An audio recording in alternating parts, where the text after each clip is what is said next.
Welcome everyone to Happy Hour in the Land. I'm Gomer, that's Professor. Once again, we are meeting with Northeast Ohio sports fans from all over America, right? We're talking here, we're gathering here for a therapy session so we can cope, that we can break it all down together. And we do it with liquid libations. And once again, it's right before Christmas. So once again, 2 weeks in a row, I got my Christmas ale from Great Lakes Brewery.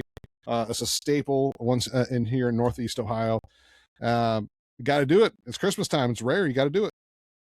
Absolutely, Gomez. It's not out for most of the year, and tell you what, doesn't matter where I seem to go in Northeast Ohio. Now that I'm back, everybody sitting next to me happens to get a Christmas sale. That's why I suggested you go ahead and you roll with Christmas sale for the second time. I will be honoring the great vodka spirit with a lime wedge and some soda. And here's to you, Gome. Here's to another great Browns, and hopefully a Merry Christmas. Not just Browns, everybody in Cleveland. I also got my bat mug out, made from him. Whoa, that is cool. Okay. Well, hey, if you guys got your liquid libations, break them out because hey, tip your waitress. The mozzarellas are half off. Drinks are bottomless here at the Happy Hour in the Land. So, but we have a lot to cope about. We have a lot to talk about, a lot to have some therapy about, a lot to release because the Browns once again played on Sunday and lost to the Buffalo Bills. But like I said, we got a lot to talk about. We have the Browns game against the Bills. We're going to talk about some Cavs. What's going on with the Cavs? What's happening? We're going to talk about that in a little bit. We also have Ohio State. We know who we're going to play in the next game in the college football playoff. It is the University of Miami. We'll talk about that, what to look forward to, and how we're going to beat them Hurricanes again in the rematch from the 2002 national championship game. They're going down. We got it. But first off, the Browns again fell to the Buffalo Bills in a close game, right? It was a real close game. We only lost by 3 points. I think what we saw, although there's a lot of challenges that's going on in Cleveland, it was a close game, right? 20-23. Although we had some sad news with our running back, right? We saw some more with Shedeur. But I think what we also saw was some defense, right, with Josh Allen. That's one thing that I'm looking forward to talking to you about, Gomer, today was Josh Allen off because of the defense, or was he maybe just having an off day? But 23-20 against the Buffalo Bills, who I think many are expecting can go all the way into the Super Bowl, if not even get a home field advantage. Got to watch out for those Denver Broncos. But another disappointing loss. But again, it could have been worse. And I got to tell you, Gomer, one thing I'm happy about, we're scoring more than 3 points. Yeah, for sure. We put it on there, scored on our first touchdown drive, which I think is huge, right? Because when an NFL team looks good on their first drive, that means a lot to me, right? Because you go in there and you look unorganized like they did against the Bears, it scares you for the whole game. But when the Browns came out, they have most NFL teams have a script of plays are running on their first drive, and they just run the script because that's what they did in practice. And it looks like they had a good week of practice. They had a good script. They went down, scored a touchdown, and took an early lead, 7-0, against the Buffalo Bills. Yeah, that's a great point about looking good early, right? They went down, they moved the ball, and can we just say, I don't want to take anything from your point. It's really nice when you have an opening drive like that. It gives you confidence for the rest of the game. And I got to tell you, that's exactly what I was feeling when I was watching it. But I'd like to take that, if you don't mind, and then can we hit double it? Because there were multiple times when the offense was moving the ball down the field, and a lot better than we saw against the Bears or anything else like that. And again, maybe that's why the loss doesn't feel as bad, is because there was actually some offense.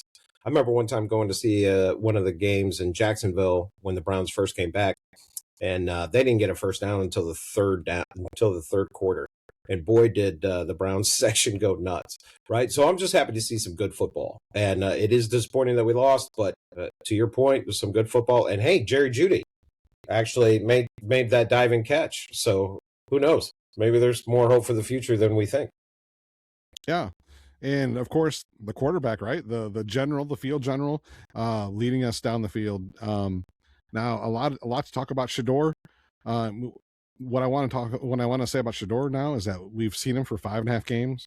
We've seen Dillon Gabriel for 5.5 games. It's a good time to now compare the two, where we're at, and in how they're doing, right?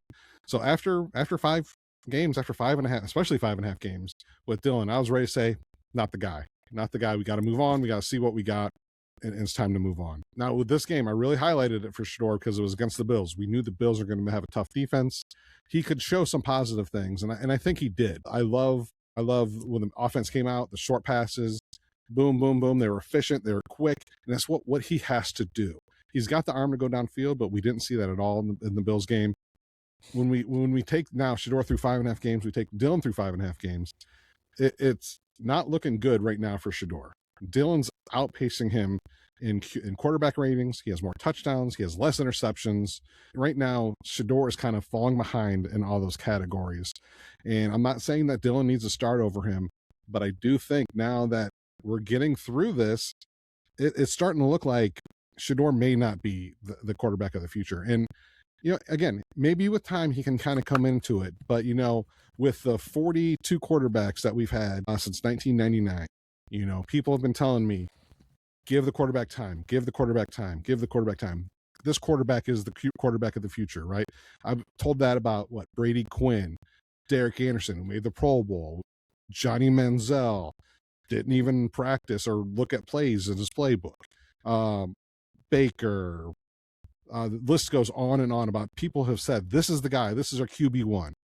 And it turns out that he's not. So right now, my patience is thin. I want a guy to come out and prove that he's the guy so we can just roll and go forward, especially after Deshaun Watson comes in and does nothing.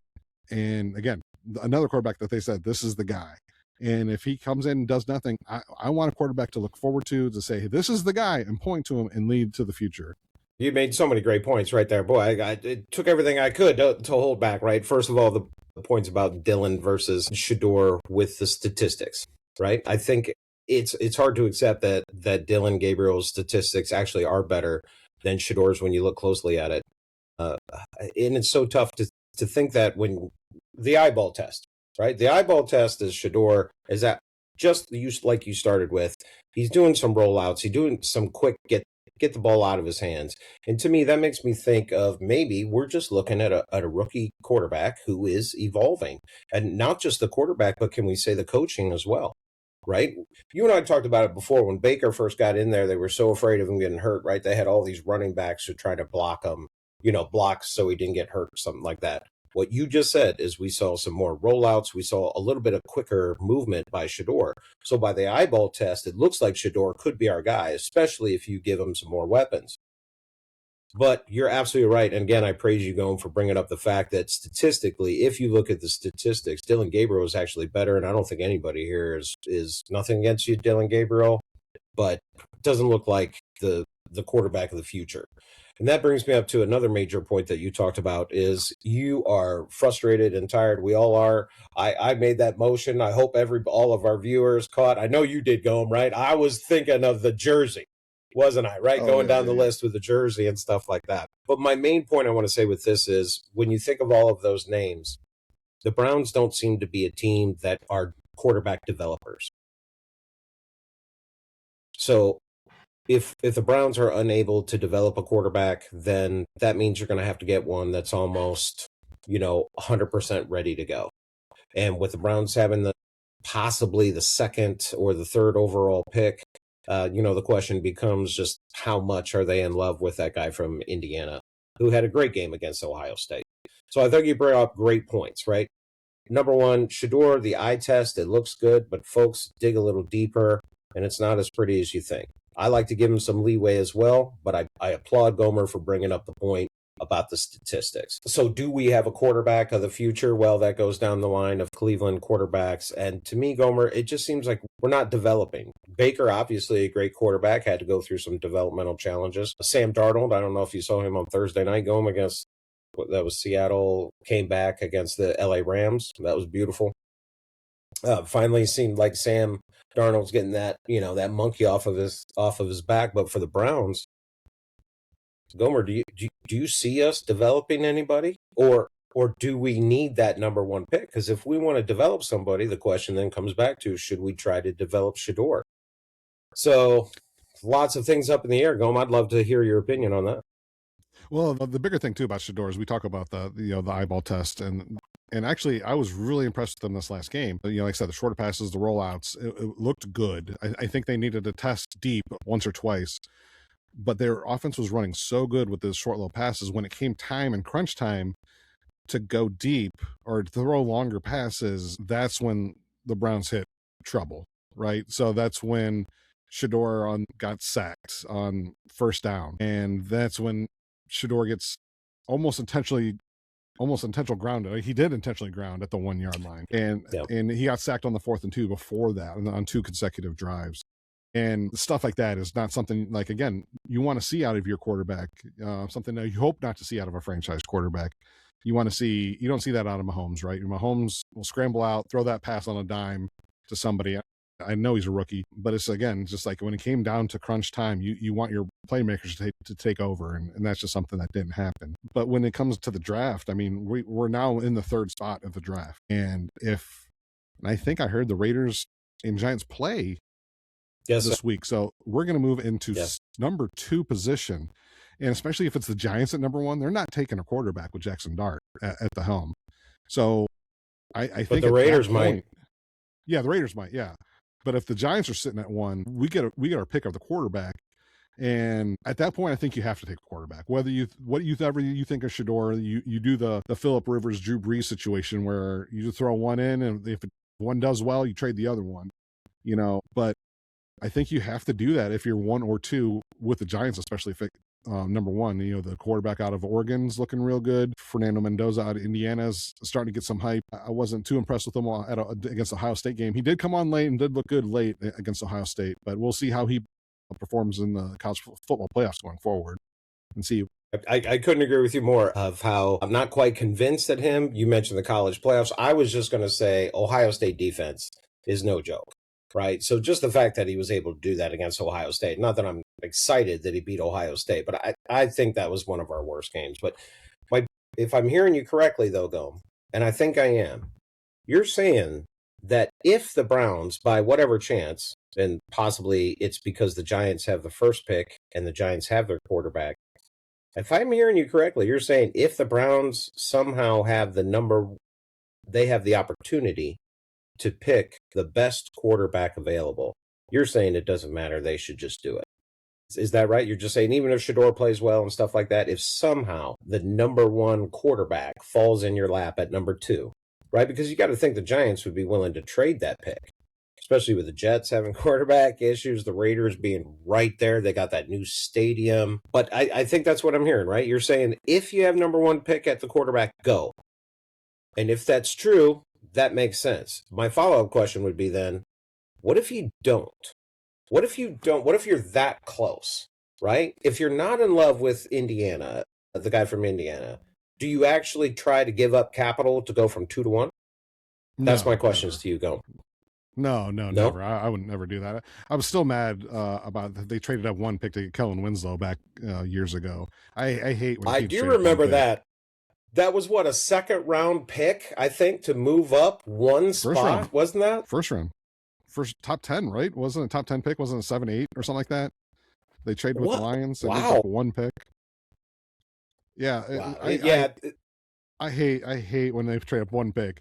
And actually, I do think, sitting at 1 or 2, I think the pressure to draft a quarterback is immense, right? It's going to be really hard to take a tackle at 1 or 2. I know it's happened, but it's just the pressure. Hold on. It's happening in Cleveland with Joe Thomas being the number 3 overall pick, right? Yeah. And I know you're not going to disagree with the Joe Thomas pick at number 3 if we had that.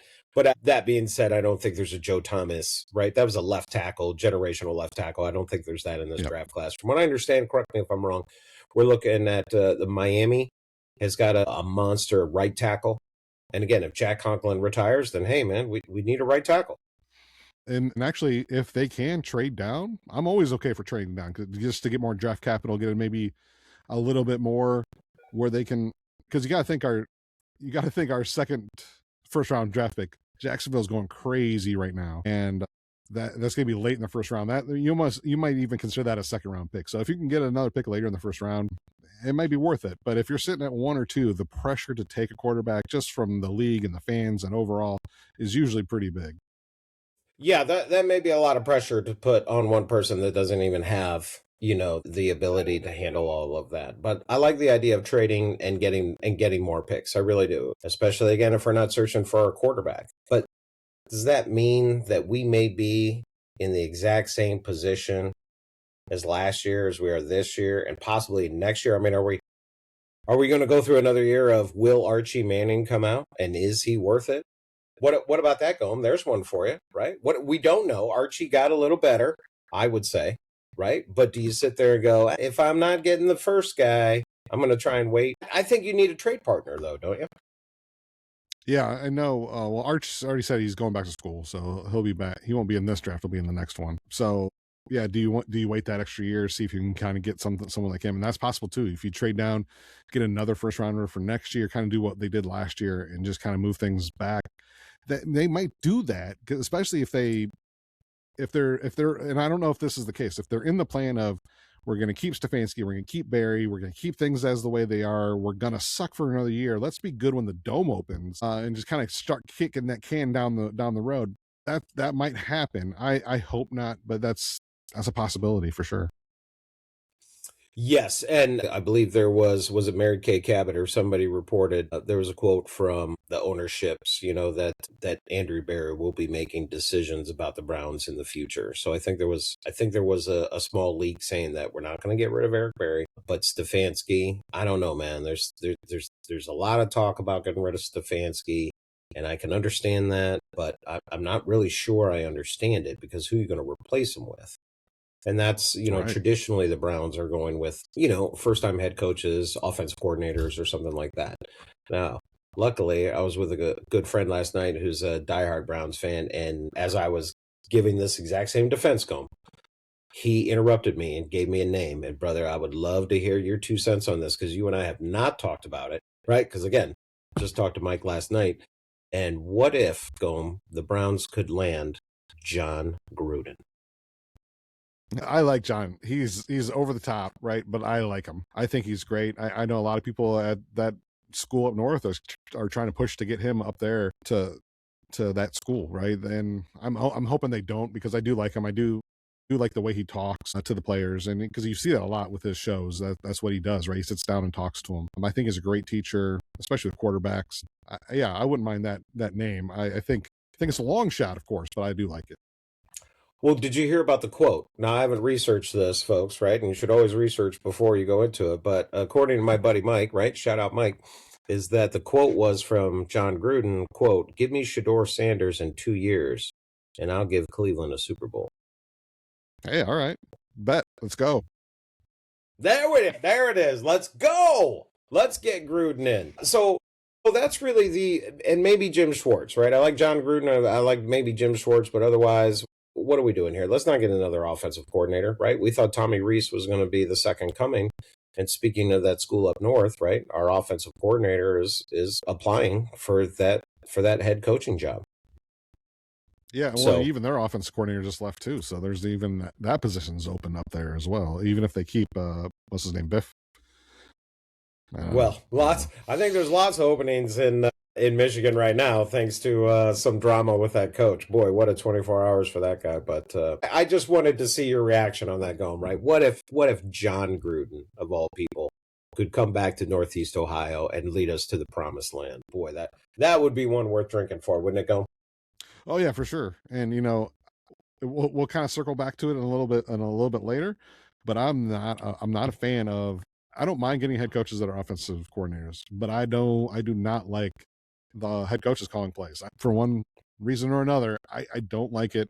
I don't think Stefanski has done a great job with it, and I think that's one of the reasons that I don't like it. But yeah, if we can get someone in there and then hire maybe an offensive coordinator, that is like kind of like one of those up and comers. And Hartline's not the guy that I want to throw out there, but kind of like in his mold, right? Somebody that's an up and comer that looks like he's kind of smart and he knows the game in a different kind of way. That's what I would love to see. But not Chip Kelly, right? Because he's not really an up and comer, right? He's a down and goer wayer probably at this point after his stint with the Raiders. That didn't go so well, but Why was that epic? Well, thank you for working with me on that, man, because I had forgotten about that somebody suggested John Gruden, but Shador, we agree the eyeball test looked pretty good, but there's some more statistics that kind of make us both a little bit nervous. Did you see anything else from the offense, or anything else you want to say about Shador that really stuck out to you? well, the main thing really was, and kind of touched on this a little bit, was the play calling. I loved the play calling this last week.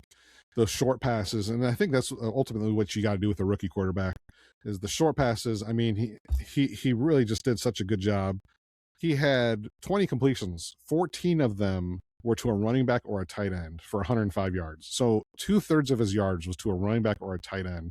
And I think I think they had two screen passes on a blitz that just worked perfectly. Like boom, there's no one behind him because they're all blitzing, and he took off for a huge gain. I think those play calls were great. I loved the misdirections of the running. I think they started doing them a little too much there at the end. I think for a fourth time, I think they tried to do like the wide receiver end around, which, okay, maybe don't do it 4 times in a game, but you can build on that, right? With the misdirections. And I know they did the reverses, and I just really liked it. I know in the past I've called their play calling unimaginative. This week, I think there was a lot of imagination there, and I was happy to see the play calling. Do you think I appreciate that too? I couldn't agree with you more. And they worked, right? The double reverse, correct me if I'm wrong, they worked. And so For the most all part. I'm saying is it one of those where are people being too conservative in the beginning? In other words, have some people hit the button, the F it button, and just say, we're going to let it fly. And now we're starting to see what can actually happen. I mean, remember how many Browns players were off, injured yesterday? And again, to the Bills, 3-point loss to a team that could easily make it to the Super Bowl, if not win it all. Yeah, for sure. And I think there's a lot of pressure on the Bills too this year. Now that the Chiefs are eliminated from the playoffs, that's their nemesis, right? That's the team that has stopped them the last 3 years or something like that. So I think there's a lot of pressure on the Bills to go far. So, and I do think their offense, I guess to talk about our defense for a minute too, I think their offense looked stuttered almost for two reasons, right? Because I think the run game was working. So I don't think they were going to the passing game. They might as well, hey, run game's working. As long as it's working, we might as well keep going to it. And hey, let's run so we don't get a sack by Miles. Because I know I heard Josh Allen even say afterwards, he's like, I can't have that record. I can't have that highlight of me going down to Miles. I can't have it. So I don't know if they're afraid of Miles, but if you notice, I've noticed this the last like 4 or 5 weeks, whatever, is that every team they're doing rollouts away from Miles, and he's not getting Yes, many sir. chances to get that sack. I think he was lucky to get the half sack he did get. But I do think the run game, and I think after 3 drives, I think we kind of wisened up, and I really like that we made some adjustments, and all of a sudden we're stopping some stuff and keeping them out of the end zone and let our offense get back in the game. So our defense didn't look good early, but especially against the run, but they really tightened up and really kept us in the game. Absolutely. Am I hearing you correctly? Folks at home, we're talking about positive adjustments for the Cleveland Browns, right? And I couldn't agree with you more. The defense got better. It definitely looked like Buffalo's plan was to run the ball, right? Maybe to save their quarterback from the Myles Garrett record, or maybe just because, as you said, that it was working. You know what I mean? But some great plays by the defense. I think we got better, right? That's your point, is that we got better. And I don't always see that with the offense. I'm sorry. I've seen that boring, stale play calling that you mentioned before. And so it was nice to see, not only for the defense to get a little bit better and for the offense to start mixing it up and stuff like that, which again, I'm going to go back to the eyeball test. I think we're going to have a lot of people out there that think Shador could be the guy, especially when you start adding up all these other pieces. Offensive line, wide receivers. And now, of course, our running game has taken a big hit. And we'll talk about that later. But with all these components, man, I think we almost might see a Cleveland divided, right? People still rooting for Shador, while other people who dig a little deeper are saying, I don't know the numbers. And I can't just help but think that, have the Browns ever developed a quarterback? Have they ever developed them? And in my opinion, the answer is no.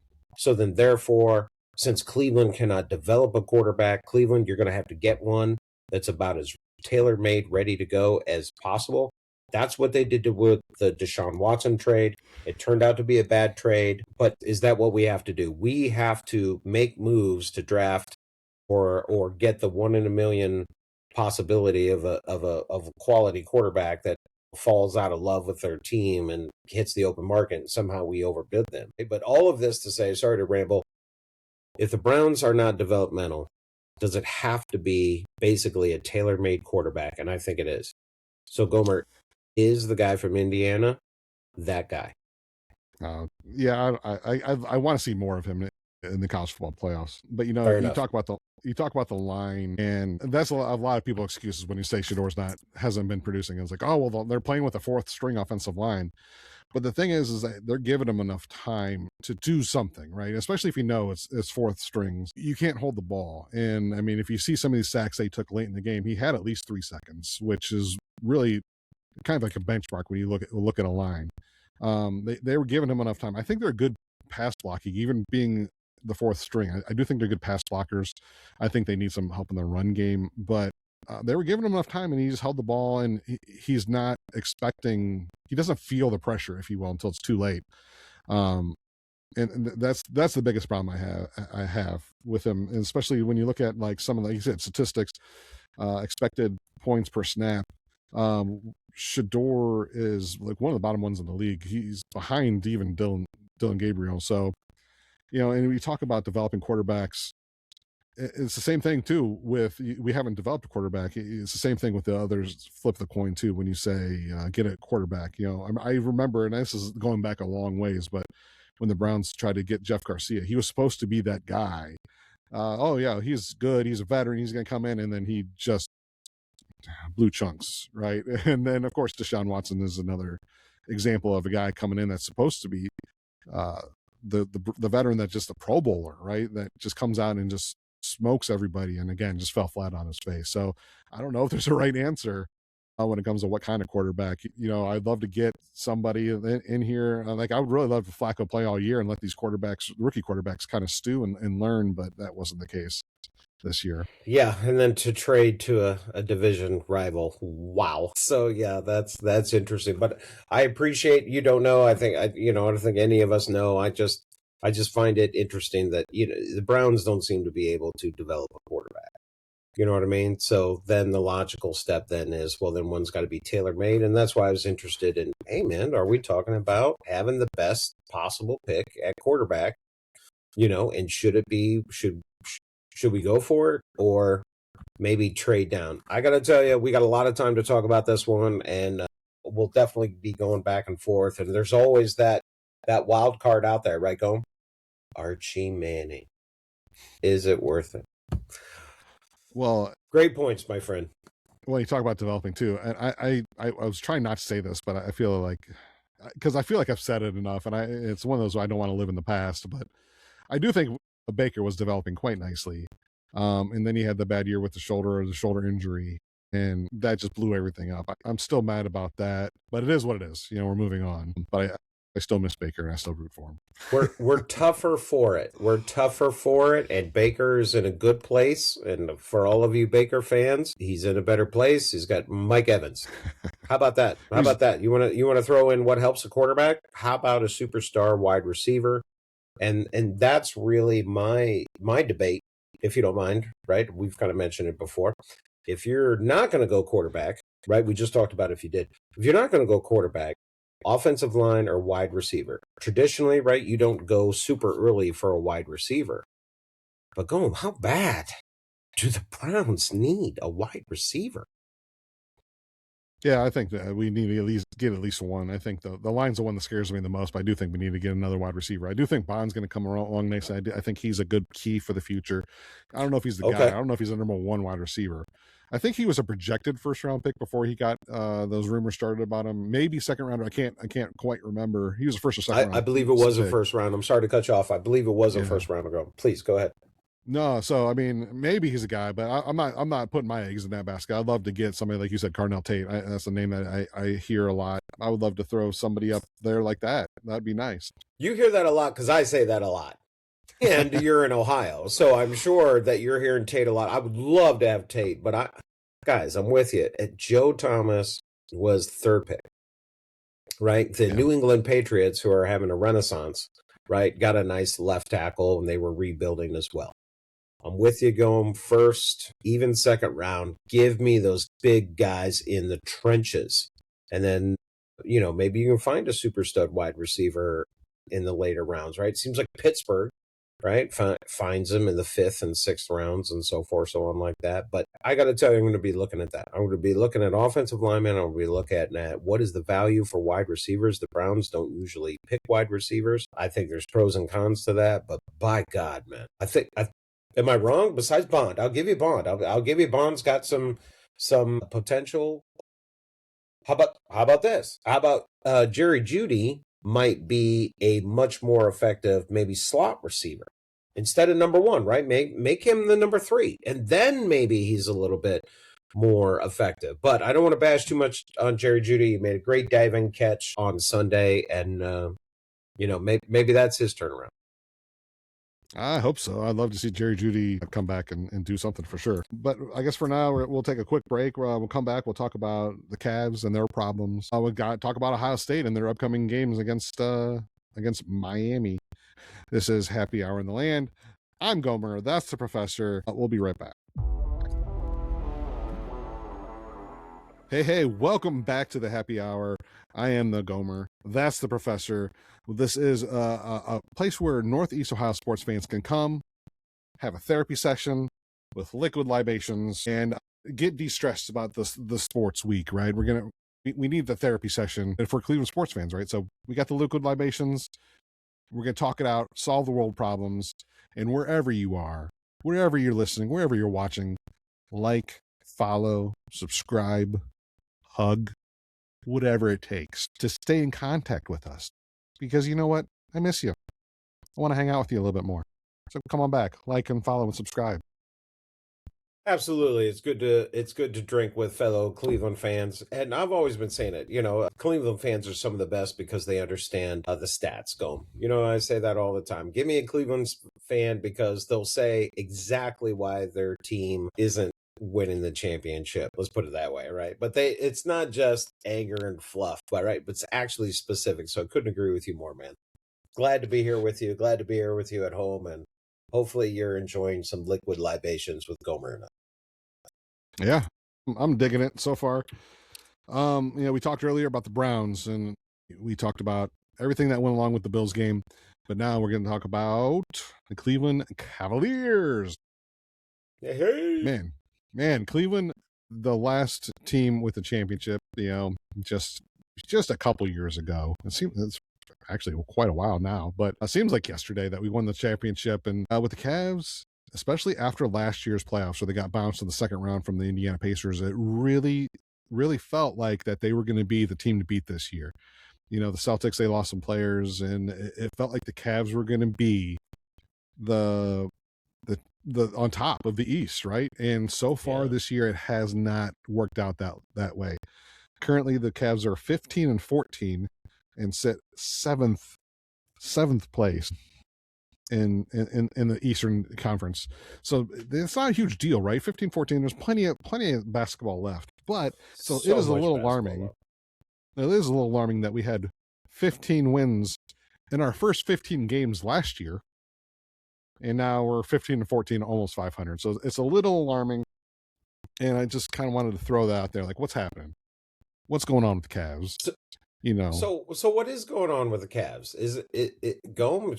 And do you think that the Cavs should trade Darius Garland or Jared Adams, or get these guys, keep them on the team? I mean, what is going on, and what's with the trade? Right? Does Garrett Allen does he want his own team so bad that we should kind of honor it, or should we keep him, be part of the team with?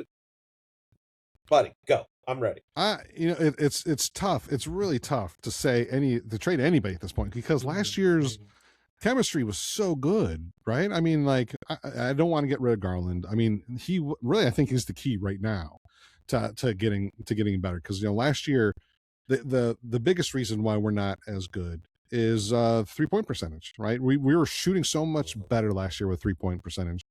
Last year we shot 38% with and when we shot 3 points. This year we're at 33.9. So we've dropped 4.5% from last year. But a big reason of that is on Garland, because Garland last year shot 40%. This year he's only shot in 32%. I know he was hurt earlier in the year. He was out the beginning half, but he's still recovering from that toe surgery that he had in the offseason. And I'm hoping that it's just taking some time to get used to. And maybe he's now in the mode to pick it up and get going. Maybe he'll get there shortly. And especially with Allen. Allen worked so good with Mobley last year. Maybe the chemistry's not there this year. Maybe the trade would re-energize something.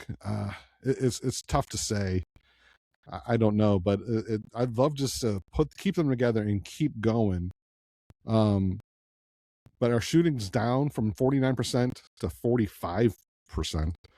So it's tough. We just need some more life when it comes to offense. I think Donovan Mitchell has kind of seen that, and he's picked up the pace. His points per game has gone up, and at times the Cavs can look so good, but then at times they can look so bad. I mean, you see just flashes of it, like, oh man, here we go, this is it. Almost every game, I think they get down by double digits and come back at some point, and maybe win, maybe lose, but I don't know.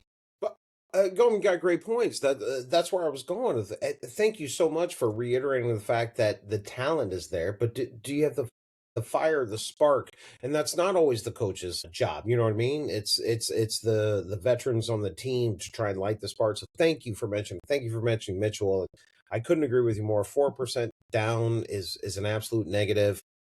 I didn't hear you say anything about Jarrett Allen's role. I think maybe because Garland is a little bit more of a valuable trade piece, right? But with this, maybe it's one of those things where it's injury, right? And Cleveland knows the injury on Garland a little bit better than anybody else. But if the injury is not as bad as we think, what do you think about keeping Garland? Or I'm sorry, I mentioned this before. Is it that he wants his own team? He wants to be the captain, right? Is it something where we got to convince him, like Joel Batonio, give me one more year? You know what I mean? Before you go on to greener pastures, or should we trade him and get, like some real value now? I don't know. I would love to keep him because it worked well last year. I would love to keep him, and especially, you hate to see it. You think winning solves everything, right? Winning a championship. Obviously, that wasn't the case with Kyrie when Kyrie wanted out, but and that really hurt. But you hope that winning solves everything, and maybe they can do that.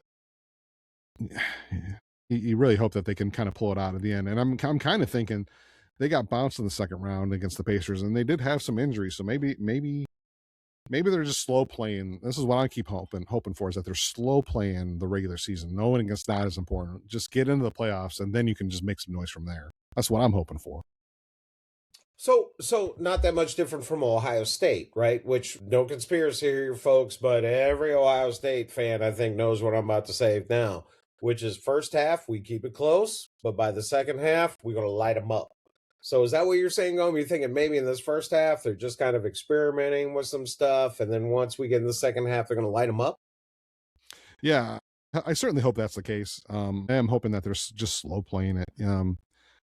They sat some. They're sitting some of their players a little bit more than they're used to, and even when they're not supposed to, right? Because we got fined $100,000 in November for sitting Mitchell and Mobley in the same game, and there's a rule out there that says you can't sit you can't sit a game with multiple stars. When I say stars, you mean all NBA or all stars. So they sat two of them in one game, and they got fined $100,000. And then in December, they got fined again. They got fined $250,000 because Mitchell sat during a national televised game just for rest. And that's something the NBA doesn't want. They put that rule out there that says you can't do that if they're all stars or all NBA players. They have to play during certain games. What do you think about this rule in the NBA? Well, first of all, great question, right? And you can kind of understand where the NBA is coming from. Like, people are paying tickets, sometimes months, maybe a year, season ticket holders in advance. So it's a great question to be like, what is the value to them? We want to give a valuable product. We want to say every ticket is worth value. And if we got a star then the fans should be able to see the stars. So it's great. It's great concept. However, who cares? Championship, sit them every day. Take the fine, right? Because nobody remembers fines. We remember championships. And if that's what we have to do, and again, the Cavs are by far not the only team to rest their starters to be thinking, right? It is all about the playoffs. It is all about the playoffs. So you know what? Fine them. I don't care. Gilbert can pay for it and rest them because it's all about championships. I tell you what, we win a championship and you want to tell me we got fined, I'll be like, guess what? Don't care. I'll still buy the t-shirt that says champion to match my 2016 championship t-shirt. Yeah, and I think it's a great point because I think LeBron is the one that started it. I think LeBron's the one that realized I can sit X number of games during the regular season and we're still going to make the playoffs. I don't have to press the pedal to the metal. I can press the pedal metal once we get to the playoffs, and I'll be well rested by then. So I think that he's kind of the first one to do that, and I think the NBA realized that, put this rule in, and then maybe other teams are like, "Hey, yeah, that's a good idea." And that's kind of where I'm thinking the Cavs are doing this year. I'm thinking they're just kind of taking it easy and hoping they wait until they get to the playoffs. Hey, it's a marathon, not a race. How many games are there in an NBA season? And don't forget, the NBA is totally different, right? It's just the top eight records, right? Divisions don't really seem to matter. So I just want to reiterate, I appreciate what the NBA is trying to do. I appreciate the fine and trying to get so that every game experience is to the max. I do appreciate it. But coming from a town where our first championship, 2016, was since 1964 with the Browns, I don't give a shit about you. I don't care. Give me a championship. But then again, I'm not going to those games, Gomes. So maybe we should tell that to our viewers, is that I'm not going to those games. But I am watching the playoffs. I am watching the championship. And I am getting the t-shirt. When. Not if. When they win. And I was at the parade. I just want to point that out with 2 million other Cleveland fans, which was just a blast to be at. And just happy to say I was there. But, and you know what, Gomes? I think we had to insert that picture right here, folks. I remember that. He got incredibly close. Remember that? In the armpits, right, of the Cavs players. Beautiful. Anyway, go ahead. Well, I've been to, like I said, I've been to this parade, and I went to the parade, but I was also at, I think the last 3 pep rallies was any time that the Buckeyes went to the national championship game and won the national championship. They held a pep rally in Ohio Stadium afterwards. And I think I've been at every single one, driven down there to place in those. And I'm hoping again that this is another year where I can brave the cold and go down to Ohio Stadium for another celebratory pep rally. But first, we play this Wednesday, New Year's Eve, Miami at 7:30. We just found that out. Miami had a tough game against Texas A&M, and anytime I think of Texas A&M, those cheerleaders, the cheer captains are just weird. But anyhow, we'll talk about Miami and Ohio Texas State. A&M had been playing some great football. I'd actually been watching them for a while. They were playing some great football. But absolutely, the reason that we're talking about Texas A&M is because Miami beat them, and we're going to see Miami again. And should be a quality opponent. Was it the quarterback Beck for Miami has got some skills, but as Gomer shows his true love for Ohio State and the Bear. What is that? A sombrero? Yeah, because it's the Fiesta Bowl. The last time we played Miami, they came out these Bears for the national championship, and I have my Bear. It's going to be worth a lot of money someday. Excellent. We played Miami. We're taking them. I'm getting another Bear. What is it, Go? It's AT&T, right, stadium, so it's in Texas. But is it the Cotton Bowl? Yep. It's in Cotton Bowl and Cowboy Stadium, essentially, which is where we won in 2014. We won the national championship. So I want to point that out. And what a great time! Absolutely great place, right? Plus the screen in Dallas Stadium. But what a great time! New Year's Eve, 7:30, right? Where it's not too late, where we'll be missing it because of our holiday festivities. It's good pregame with liquid libations, if you guys have it. I just hope it's a better New Year's Eve than it was, was it 2 years ago when they lined up for the last second field goal, which happened to be almost exactly at midnight. We had to pause the game so we could go 10, 9, 8, 7, 6, and then we missed a field goal to lose the game. So that year started off horrible. But I'm hoping that I'm hoping it's a time. That's right. That's right, Go. Not this year. The game's at 7:30, right? AT&T Stadium, New Year's Eve. Miami, Yeah, we and got this. I can't wait because Miami's, they got a tough defense, much like Indiana's. Ryan Day has announced that he's calling plays. I was kind of suspecting maybe in the last game that Brian Hartline was a little preoccupied with his new job. They kind of confirmed he's juggling a lot, so Ryan Day is going to call plays, which I'm not thrilled about because we talked about this earlier, right? I don't like when the head coach is calling plays. I think he's got more important things to do, and I haven't been impressed with the play calling by any head coach that I've seen recently, at least. So, but maybe someone, like I said, Hartline's got his hands full, so maybe this is the kind of spark that they need from the Indiana game to go forward and take it on. And I'm looking forward to the Miami quarterback. He's almost as accurate as Julian Sand, but I'm hoping Julian Sand can keep his accuracy streak alive so he can kind of finish the season with that record of being the most accurate quarterback in NCAA history. That'd be really cool. That would be absolutely cool. Absolutely, yes. Yeah, so again, 7:30, New Year's Eve, 9 days from now. I guess we might even talk about it again later. Who knows? I mean, we got time. Didn't realize there was this much time between games. I was so excited after watching that Miami Texas A&M game. I was revved up, ready to go, and then they're like, "Oh wait, you gotta wait. You gotta wait until New Year's Eve." Like, huh? All right, 9 days. 9 days. Yeah. As you said. So hopefully we'll get some good football from there, both college and NFL. Although Aaron Rodgers can't throw to who on Sunday? DK. No DK on Sunday. Let's go, Miles. Let's get the streak. Buddy. Let's get it. Let's get the Miles. Streak. Yeah, that's right. Well, I think that'll do it for us. Do you have any final thoughts? Just appreciate you, Gomer, and the great conversation we've had. And Merry Christmas to everybody out there. Happy holidays and a safe New Year. I hope everyone out there has a safe, happy holiday. I hope Santa brings you what you want, and whether it be a sports world or others. I hope and everyone's surrounded by the ones that they love. So happy holidays, happy New Year in case we don't see you again. Hopefully we do. Like, follow, subscribe, and hug. We got to do it. This is the Happy Hour. I'm Gomer. That's the Professor. Until next time, see you guys later. See ya. Bye.